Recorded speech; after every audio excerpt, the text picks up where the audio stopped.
10 minutes starts now. Go right ahead. 10 minutes, take her away, Bruno. 10 minutes, take her away, Reg. 10 minutes, take her away.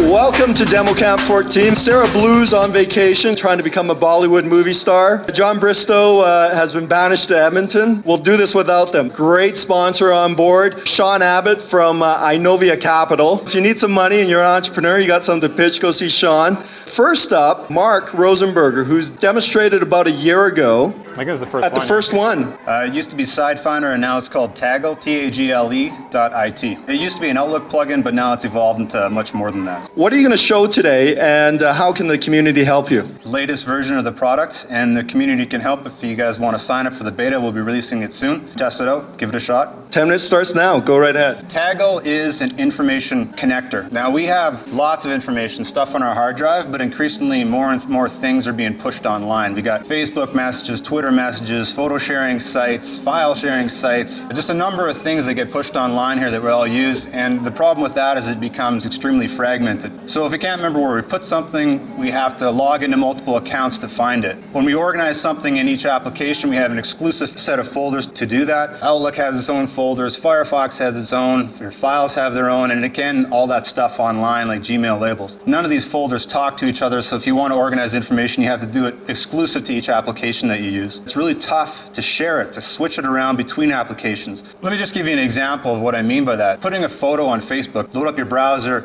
log into Facebook, navigate to your photos link, go to the album, then browse to the file if you can remember where it is, all through those folder trees, and then of course upload it.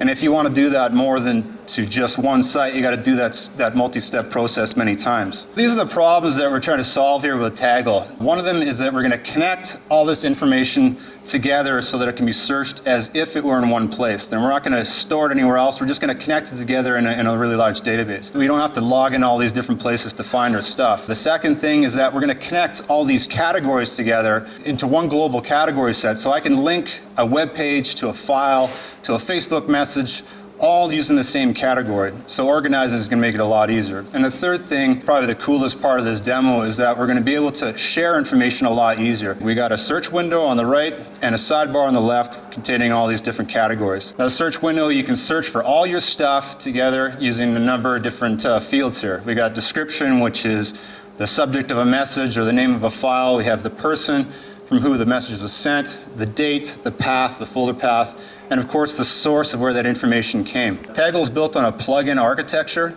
If we want to add other data stores to this, we simply build more plugins to do it. Currently we have 5 different plugins. We can pull in everyone's Twitter messages, your Facebook messages, Firefox bookmarks, your delicious bookmarks, and of course your files. We just keep adding plugins as we go along if you want to expand the sphere of this search. Let's say I want to find all my messages from my friend Tom. I can just type in a few letters of his last name, and then there's everything I have that Tom ever tweeted from Twitter and stuff that he has on Facebook. You know, I double click on one of those things, it goes straight to that source of information. I can further constrain this search by other things, like let's say I just wanted to see everything by the 27th of April, constrain it by the subject as well. So in just a few keystrokes here, I've gotten down from literally tens of thousands of things to just a couple things that I'm interested in.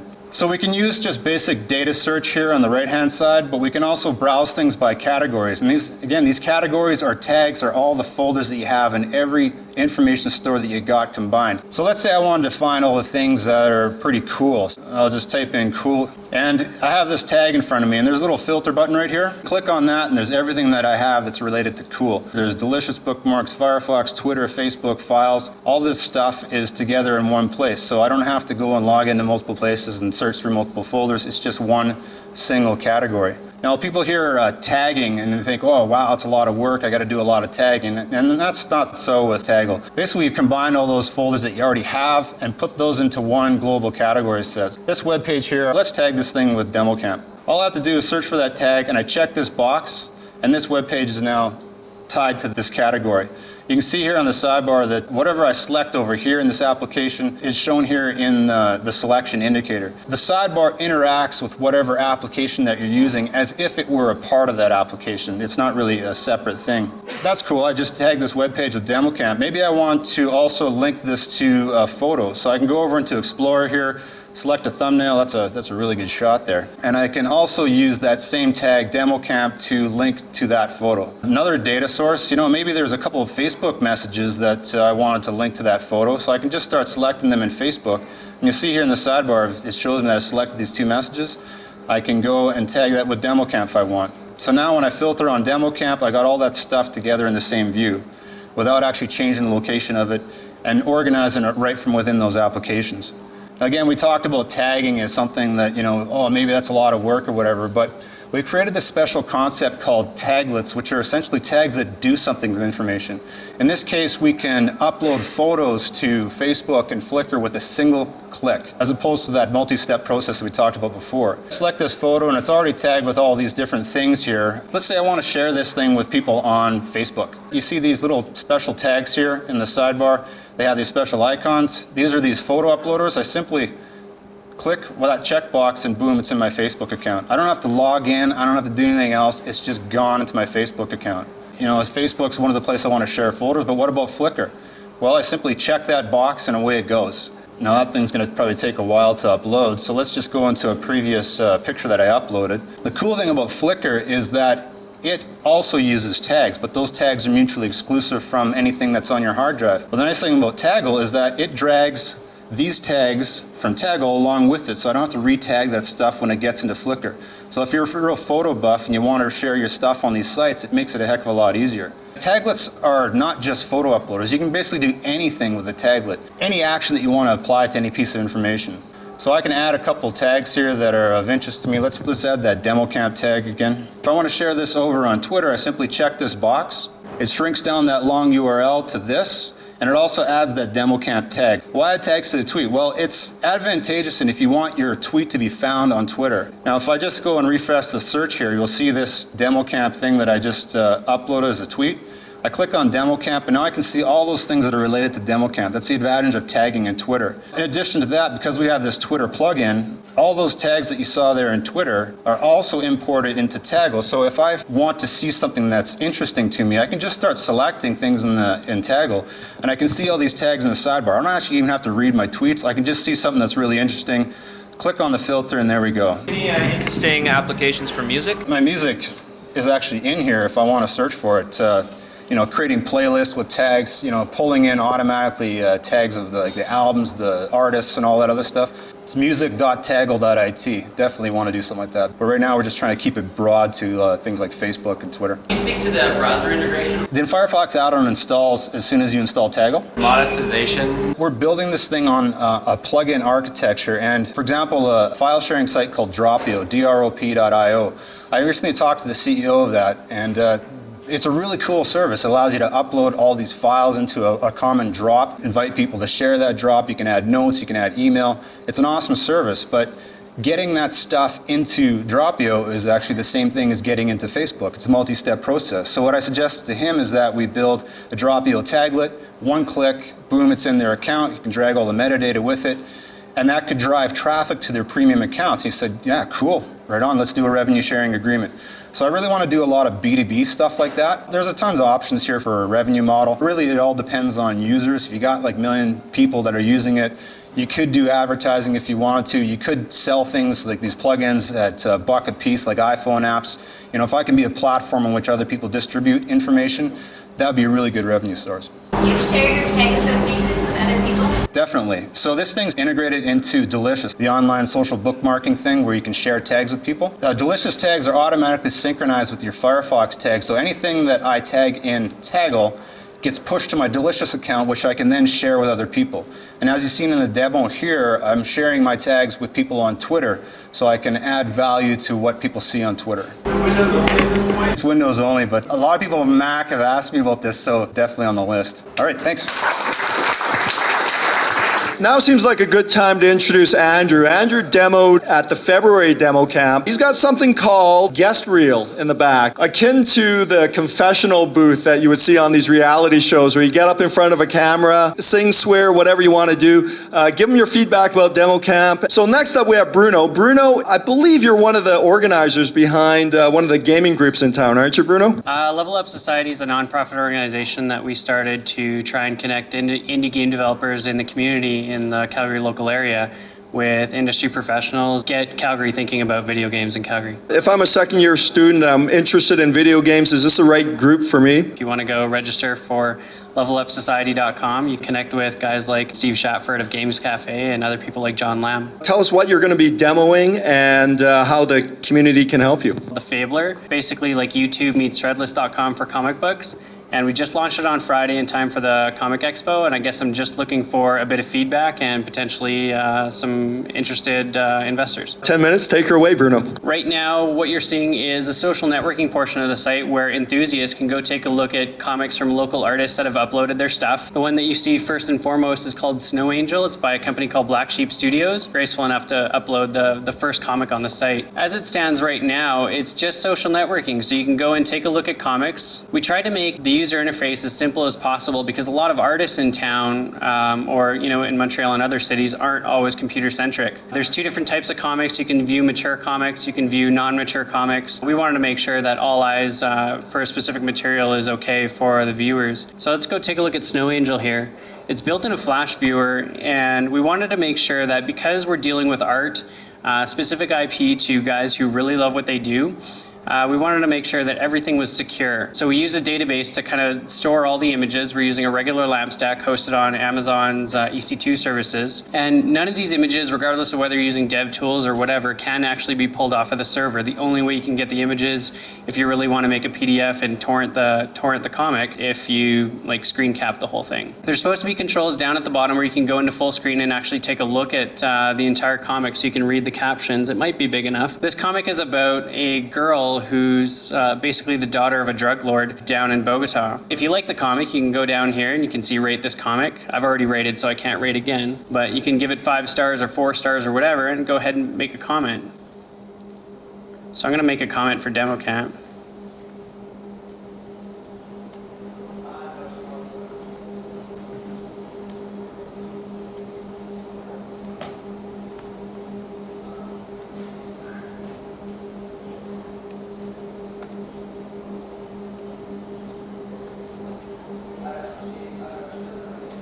And my comment shows down at the bottom there. We tried to segregate all the comments, so each comment that gets put up there, you can actually distinguish the two so it doesn't get all muddled up. Later on this year, we're going to be launching a Threadless.com model for the site. We're partnered up with my cousin's company and a friend of his who owns publishing and printing companies down in the States, where we're going to be offering a direct-to-market service, print on demand for comic artists so that they can publish and distribute directly to their customers, directly to retailers, have bulk orders shipped directly to Comic Cons when they're going down there, kind of cut out the middleman and become an alternative for indie publishers or indie comic artists. If I went to your site, can I sign up for it? We are in beta because we're dealing with some issues with the Flash viewer and whatnot. But yeah, you can go ahead, take a look at comics, sign up. It's fairly easy. All you need is a username, a password, and your email. I went to your site earlier today. It worked great, actually. The controls work. But what does it look like to an artist that comes to it and wants to submit content? If I'm an artist, I can go ahead and I can submit a comic details, put in a title, put in your synopsis. There's a mature rating right there. We categorize it by different categories that you might see in the comic industry. Basically, you upload your cover image and your comic pages. If you have more than one page, you can keep adding and keep adding and keep adding until your 300-page comic is up. We do limit it to 2 megabytes per file, and currently we're actually thinking about limiting that even smaller. And we're actually looking at different ways to cater to both the web comic industry as well as the print industry. Do you guys actually take a cut? The on-demand service, we haven't announced anything yet. We are exploring sort of the business model behind that. Yeah, we would probably take some percentage, but again, I can't really go into details as for what that might be. Is there a subscription fee for the users? And if they're Creative Commons licensed comics, is it only the artists that can upload it, or can other people upload something? We don't take any, sort of rights for any of the comics that end up going up there. And as far as the subscription fee now, it's all free. Thanks, guys. All right, and now a word from our sponsors. So Sean Abbott, come on up. So Inovia is a seed and early stage venture capital fund, and I'm the Western General Partners. I have the best job in the world. I get to look for great startup companies. In addition to my own wallet, I have some OPM. Does everyone know what that is? Some other people's money. To work as an investor. So, typically we will, invest in a company in multiple stages over a multiple year period to help get it to an exit, which in this market doesn't exist, but hopefully in 3 to 5 years there will be a great market for IPOs, for trade sales for companies, and so on and so forth. My own background's in the IT space. Like my partners have experience in the life sciences and energy technology. How much of other people's money do you have? About $100 million, and we're looking for investments that can tenfold over a period of time. So high leverage opportunities where a few $1 million, and we'll put anywhere from 1 to over the life of a company 5 or even at the most $10 million to grow a company. The kinds of opportunities where there's a real high leverage return on that capital. So it's not a bank, right? It's not like going to get a loan. And today you're going to show us one of the companies that you funded. We've recently funded a couple of companies here in Calgary, Coolidge Systems, who you may have heard of. They do the liquid cooling for PCs, and that's really taken off. It's a lot of fun. And Tint multimedia. So Derek and Dayton, they've been around town for a while. And, in both cases, with Coolidge, people like Jeff Lyon, people like Derek, we invest in the people first, right? So that's the main thesis for any kind of investing. But I want to just quickly show you what Tint's about, because if you've heard the story before, it's completely changed. Tint.com. Kind of hard to type at the same time.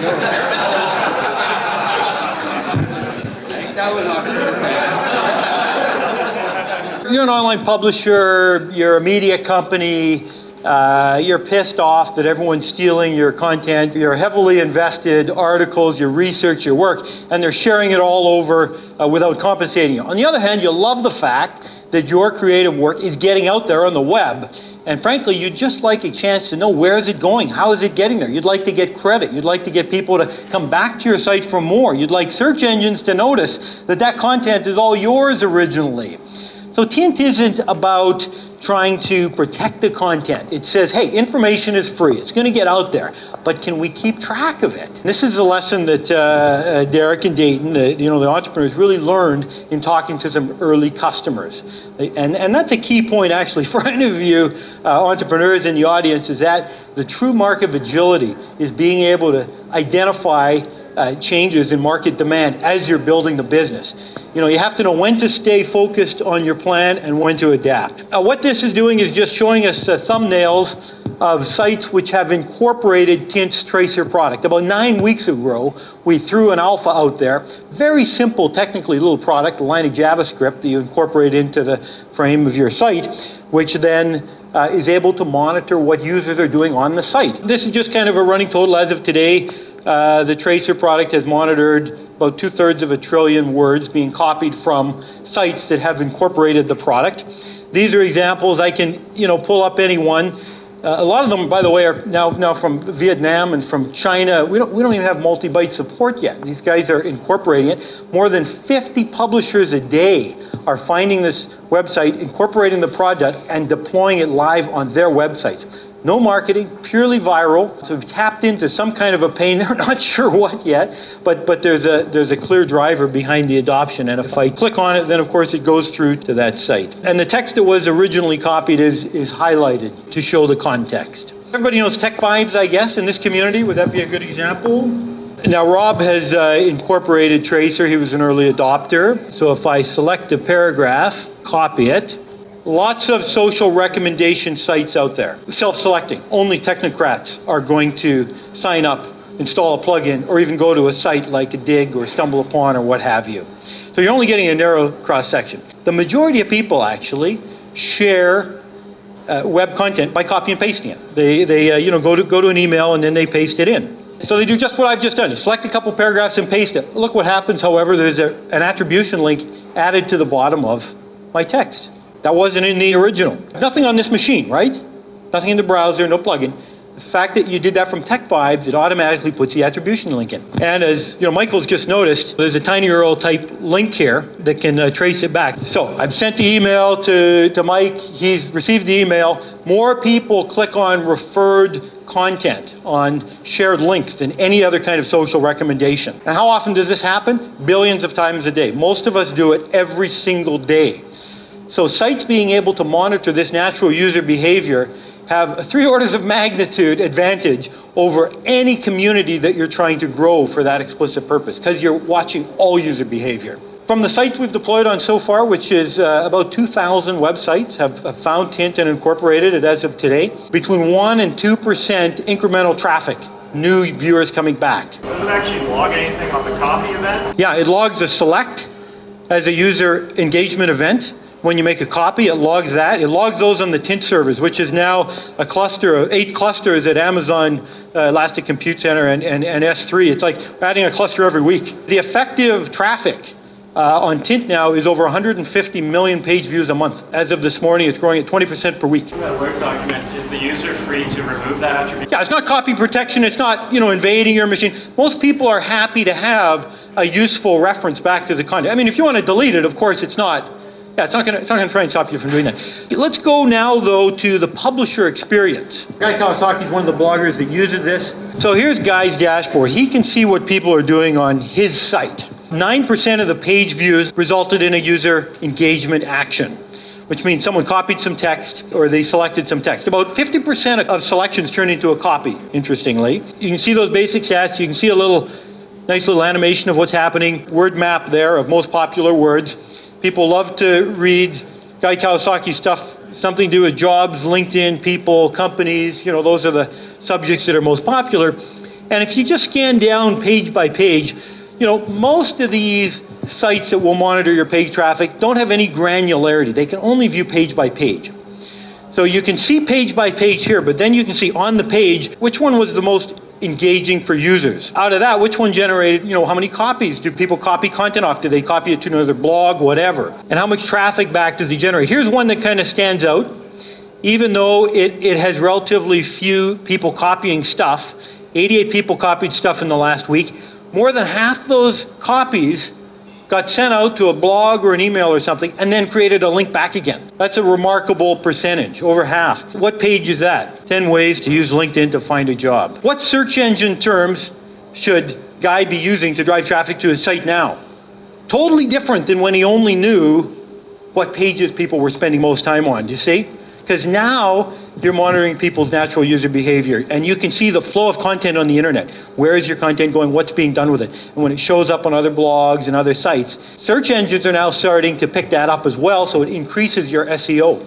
So for the publisher, they're starting to get more link juice and broader link juice back to their site. Do you store the IP addresses of the people that cut and paste it? We don't want to be in a situation where we could be served a warrant to produce that. So the thinking right now is we don't actually want to store any user identifiable information. Publishers, by the way, are asking us, I want to be able to drill down. I want to be able to isolate communities. I want to see by geography. I want to dice and slice. And that looks like where the premium model revenue comes from. They want to be able to modify the link back. They want to be able to customize the text. Some talk about ads. We don't think advertising is a part of this revenue model for Tint yet. We're still wrestling with that. There's lots of uses of information, right? It seems odd in hindsight that no one else has tracked this kind of thing. No one has watched what's happening to the content. But remember, the purpose is to figure out what content has value. The publisher can then go to advertisers and say, look, here's the content with value. Does it have to be in the content? Like if you select the URL, does that count? A lot of people have asked for doing the same thing with the URL. We have some code that does that. We're not quite sure yet if that makes sense. It probably ends up turning the URL into a unique one that can then be traced back. If you think about it, that is a slightly different thing. So it's not doing that today. Could do that. There's a lot of other things it can do. Right now, this is the germ of an idea. Tint was completely different a year ago. Tint was all about annotating content in order to be able to give publishers a tool to engage users more deeply, to be able to monetize traffic. What they found when they went and talked to social networks is it was too little too late. It's a very hard business to monetize pure social networks. It can be done. We've got, Nexopia is a great example here in Alberta. And they were a great pilot site, and they like it, and there were some legs there. But when they really went and listened carefully, this is the agility I was talking about, to CanWest Media, to the Globe and Mail, to some Canadian publishers who were doing pilots. What they said universally was, we need to understand the value of our content, and that's what drove in this direction. Brainstorm need specific browser. I've never seen this computer in my life. It's JavaScript. It's like Google Analytics. It's got to be a JavaScript compliant browser. Thank you, Sean. Thanks, guys. Woo. Want to talk about a few events. MJ, can I put you on the spot here? At the end of May, I'm actually running Camp iPhone Dev School. So it's anyone who wants to figure out how in just 2 days to build an iPhone app, get it deployed, figure out how to get it, basically test and get rid of memory leaks, all that stuff you need to figure out how to push it to the App Store. And so anyone who kind of emails me through DemoCamp, 20% off as well. What about Startup School? I know you just finished a session last weekend. Okay, so the next Startup School is actually September 26th, 27th. So in the fall or whatever. The way I think about it is it's basically 2 days, and it's not really about trying to inspire you with like getting guys that have become multimillionaires come up and you get all jazzed up by the end of it or whatever. But it's more about saying, okay, look, I've been in business for 12 years. I've got 6 startups. Here's every single document I've ever had. Here's every financing package I've ever created and ever have delivered to me. I've also invested in 17 companies. So, well, the whole point of it is actually come in and figure out, do you understand the difference between company discovery and company building? Do you understand how to put together your financing package? Do you understand if your idea is actually scalable or not? So what I love about it is actually it's always around 9 or 10 of us, and everyone learns so much even from the other people in the course, and we do it all under NDA. That's why everyone becomes so kind of open and transparent with sharing. So I kind of view it as that it should probably save you somewhere between 3 months and 12 months of time just by even getting the package of documents. There's some graduates from your startup school here. Can you guys put up your hands? How many of you guys? And honest feedback here, worth your time and money? Amazing. Change the way I'll go forward with my business. So thank you, actually. Awesome. Get your beer later, man. Yeah. Right on. How much is the course again, by the way? About $1,000, and the proceeds go back to a startup. All the alumni that come through, they all have a chance of getting that pool of cash. So the idea is really more about community building. But I've tried doing it before without charging anyone, and that totally failed. People didn't show up. No one took it very seriously or whatever. So instead I charge, but then the cash basically goes back minus like room charge or whatever, back to a startup. The other thing that we have to plug is the Web Strategy Summit, which I will be appearing at. That's May 5th here in Calgary. Anything else in Calgary? I'm Duncan Kinney. I sometimes contribute to Tech Vibes. I put up a massive post yesterday. There's like 6 or 7 events going on in the next 5 weeks. Next up, we have TouchMetric. Well, we're demoing our TouchMetric application, which is like an iPhone surveying tool. It came out of a need of our other business that will need to do some market research. And how the community can help is you can start by downloading it on your iPhone app and giving it a go and giving us some feedback. 10 minutes, take her away. If anyone wants to follow along with this demo on their iPhone or iPod Touch, they're more than welcome to jump onto the iTunes store and search for Surveyor. He's logged into the Surveyor admin screen. Application's kind of really basic on the iPhone. It's meant to be that way. They're going to hand them out to someone that doesn't need to see a lot. So they're going to be doing the market research for you. There's not a lot of options. There's nothing to screw up.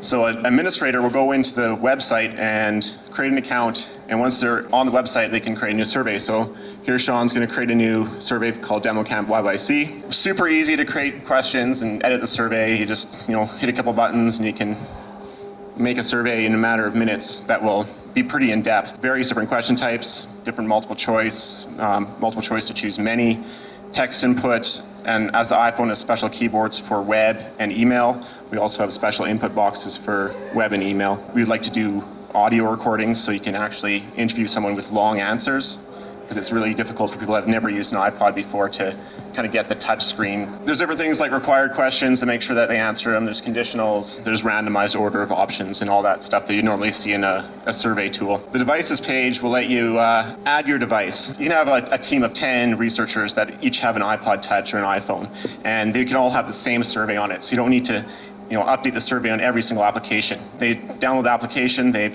enter a pairing code, and as soon as you enter the pairing code on your device, it should show up on the website. Every time the application launches, it will try to sync with the server if it has a network connection. And when it syncs, it will upload all the results that you have, and it will also download all new data if you change the survey and everything. In the background, we have Juggernaut going, so you can see that whenever a result gets submitted, it does a post back to the server, which posts back to the client saying, hey, we've got some new results. The person using it doesn't have to worry about their survey being up to date or any of that. All they see is the list of surveys they need.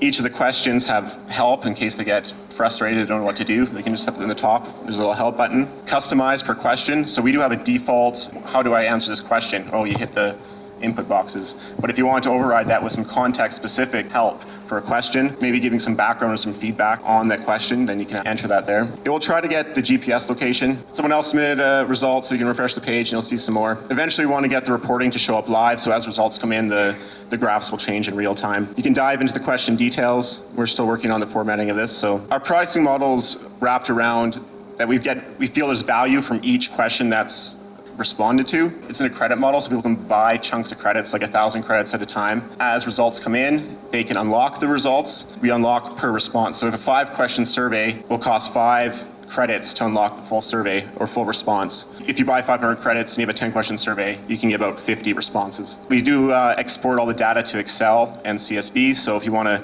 dive into the data, you can look at all the details, which includes the time it took for each question, the GPS location, all the details you'd ever want for the question. A lot of that information we're actually not showing just because we need to build some of the interfaces for it still. How does this compare to Frogmetric? Frogmetrics is a very similar product. They charge very differently. They will loan you the devices for about $400 a pop a month. You're allowed to do unlimited responses on their devices.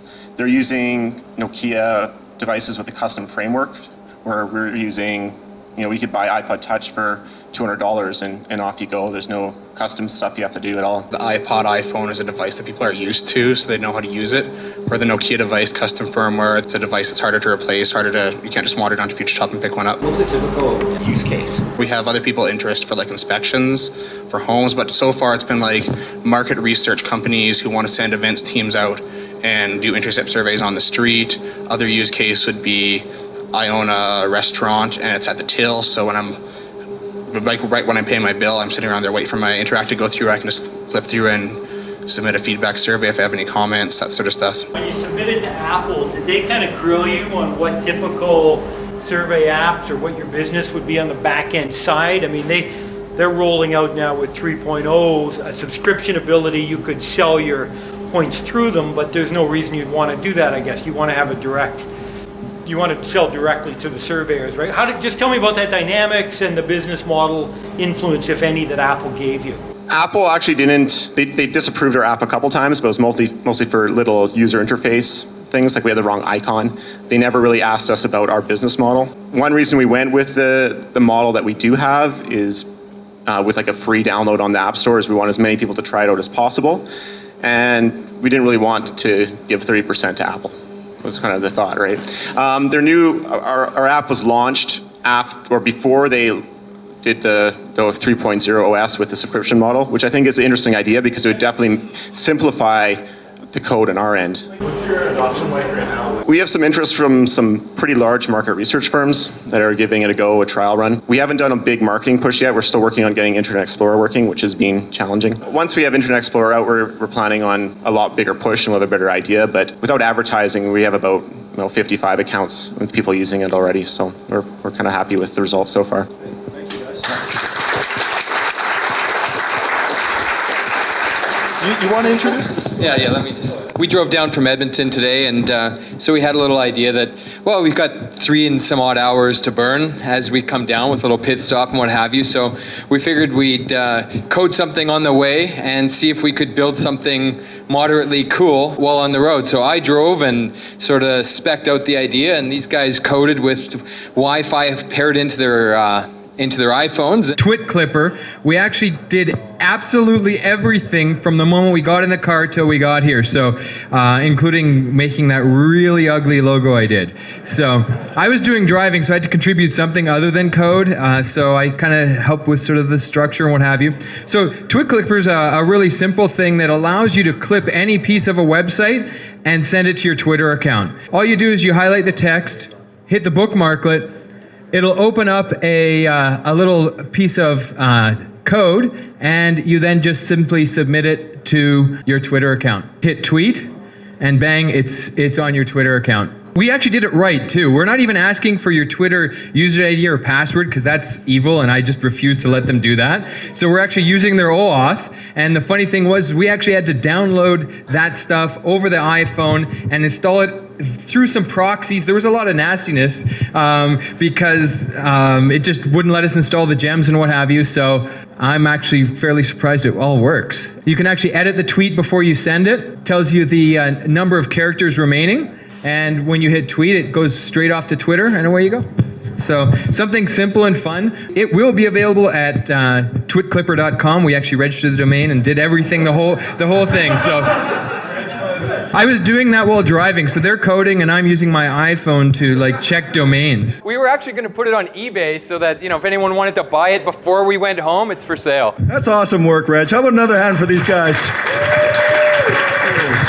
All right, Reg, so are you ready to show what you really came to show? Yes, absolutely. So Edistorm is a brainstorming and decision-making platform. It allows groups of people, as large as you want, to brainstorm in real time, anywhere they want. So you don't have to gather everyone together in an expensive retreat down in Banff to do some brainstorming. Anyone can brainstorm directly over the web, and we use a great metaphor of stickies on a wall. It's a very visual application. And not only does it do the brainstorming part, it actually lets you get straight to decisions. So it lets you allow everyone to collaborate and rate the different ideas and come to an ultimate conclusion. So how long have you been working on this, and how can the community help you? For a year now. We're in private beta right now looking to get some good feedback. I do have an invite code. Give it a shot. What we're really looking for is feedback in terms of what's right, what's not, where we're at. Is it working for you? What features you want? We're doing the whole release early and often, trying to get something out there that we think is pretty solid, but we know there's a million things we want to build. We want to see what you want us to build. 10 minutes, take her away, Reg. I'm using not my machine. You don't need to install absolutely anything to use Edistorm. You're gonna have to put up with my one-fingered or one-handed typing.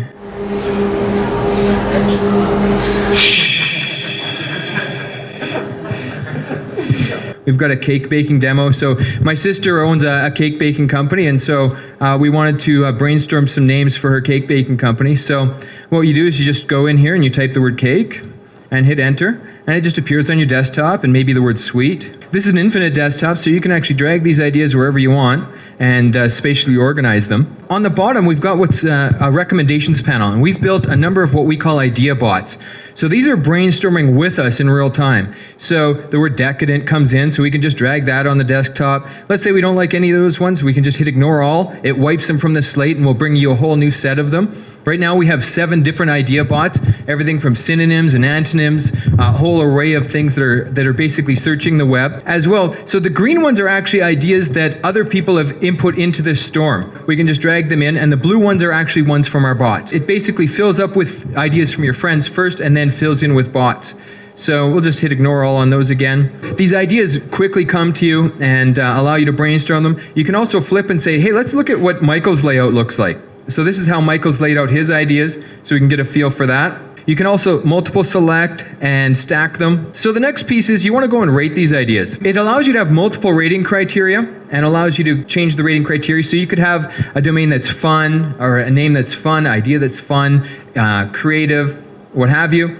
It also has what we call info bots, and it lets you take this idea of reactables and it does an automatic web search for it. So there's only 1,980 pages about that. So that, if we're looking for a name for a company, that's probably not bad. It also does a who is lookup in this case. So we've got a number of what we call info bots that will do automatic research on the various ideas for you. So what it does is gives you a ranked ordered list of the various ideas. It also then allows you to say, let's change who's got what influence on this idea. So we could say, I have more influence than Jerry, and the ideas will all flip around.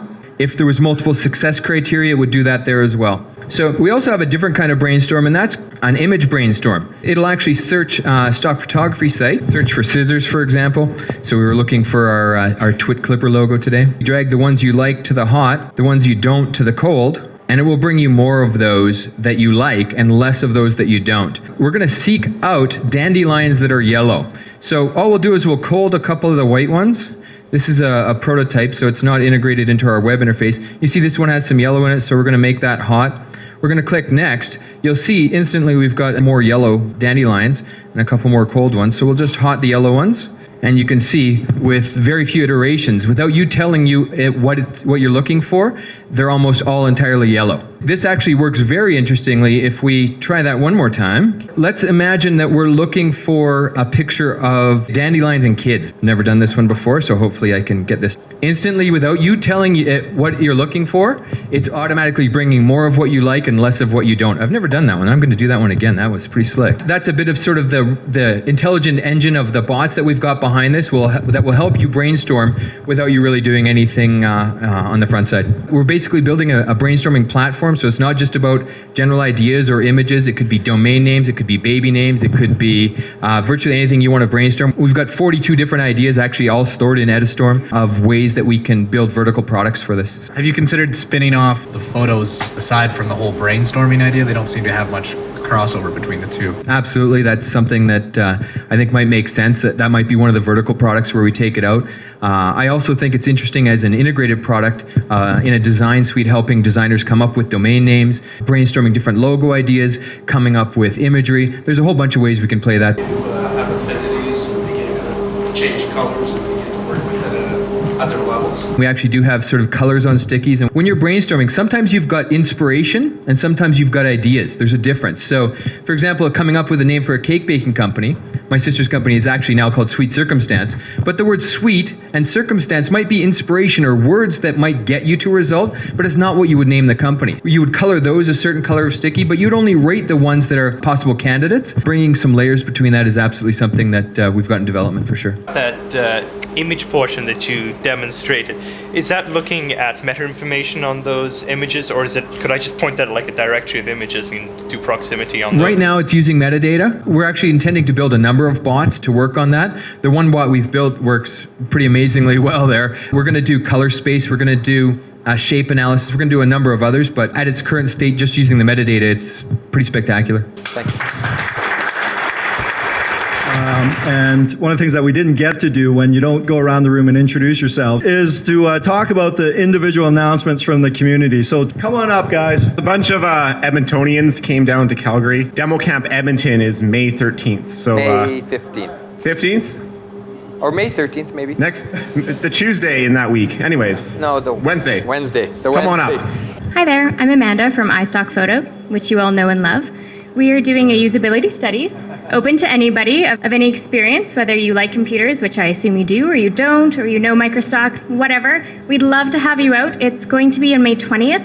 If you're interested, come see me. I'm Amanda. I've got cards, and you can email for more information. Thanks. I'm currently working on a project called YYC Blogs. So if you have a blog and you live in Calgary, find me on Twitter. I'm at YYC Blogs is the Twitter account. So send me a DM or an @reply with your blog address and I will follow you and I will read your stuff. Would it be a blog about Calgary you're looking for? No, any blog, as long as you live in Calgary and you blog, that's pretty much the only prerequisite. Last demo camp, I briefly talked about holding a wine camp. So I just wanted to quickly update everyone on that. We pushed the date out a little bit further. We're looking at probably a late May, early June type date. If you want to know more about it, you can find me on Twitter. My name is D4V. That's with the number 4. It's awesome. Check it out. And that's the only way I can tell you more. I think that wraps it up for tonight.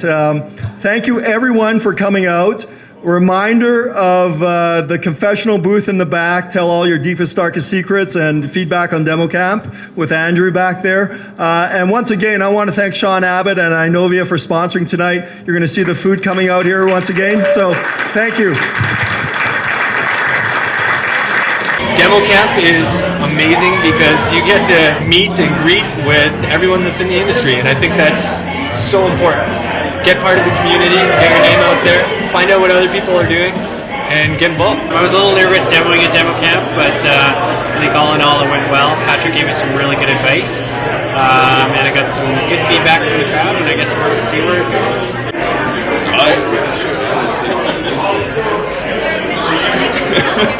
How's it going? My name's Connor. I'm here at DemoCamp for YYC DemoCamp, enjoying all the new products and everything that's being shown today. Some of the cool things. Just checking out Andrew Canada's guest reel here.